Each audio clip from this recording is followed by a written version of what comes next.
Well, I think that the unions made a terrible mistake in their decision to escalate this by sitting in at the Capitol and having demonstrations, and then the Democratic legislators and boycotting. What they're doing is making this a national story. Ironically, Greta, you were the only show that talked about the coming change in state governance. Remember, we had a show on that, and I mentioned that you're the only one talking about it. Now, all of a sudden, it's here. And most of the time, they wouldn't be covering this if the unions had not escalated it to this level. Now, what's going to happen is this is going to spread all over the country.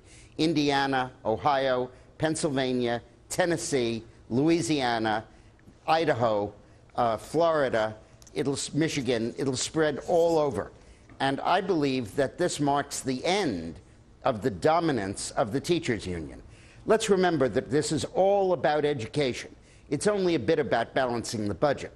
The issues they want to take off the table in collective bargaining are reforming teacher tenure, letting parents choose the school to send their child to, and ending the seniority-based pay and making it merit pay. And those are the issues they want off the table. And as people get that, Walker is going to win more and more support.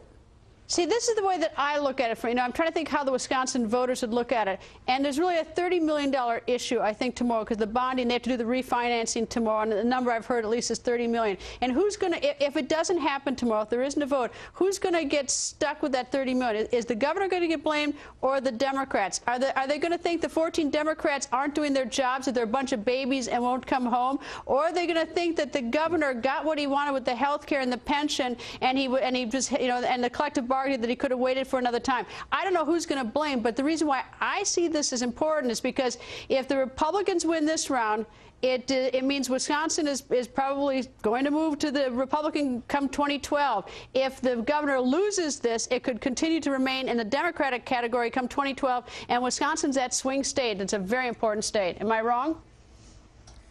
Well, of course you're right, but it's not just that. If Walker wins this fight, as I think he's going to, I think the voters will blame the Democratic walkouts, not the governor who's trying to do his job. But if the governor does prevail, it saps the power of the teachers' union that is at the core of the power of the Democratic Party. The teachers' union, the service employees, and AFSCME together, this is in my book Revolt, spent $200 million last cycle. Does that include other states, though?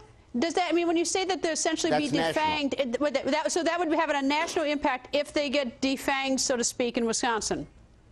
Why? That's right. If the Republicans, because the voters of the other states want teacher tenure reform, they do not want to have to fire the new, young, enthusiastic teachers based on a last hired, first fired. They don't believe in seniority-based pay. They believe in merit pay. They believe in school choice by overwhelming majorities. And when they see that this is possible by it happening in Wisconsin, by taking those issues off the bargaining table and letting it be administrative flexibility, all of these states are going to do that. And I believe that this is the end of the power of the public employee unions. You know what this is like, Greta? PATCO. Remember when Ronald Reagan faced down the air traffic controllers? That's just what we're watching now. I thought you said Petco, where I get my pet supplies for a second. All right. Patco. I remember. I do remember Patco. No, I do remember Patco. All right. Is it? Got nothing to do with pets. No, I got that. Do you expect these 14 senators to show up tomorrow? Yes, I do. I don't think they can afford to trigger $30 million of cuts. I think that they probably will. But if they don't, hey, they're digging their own grave.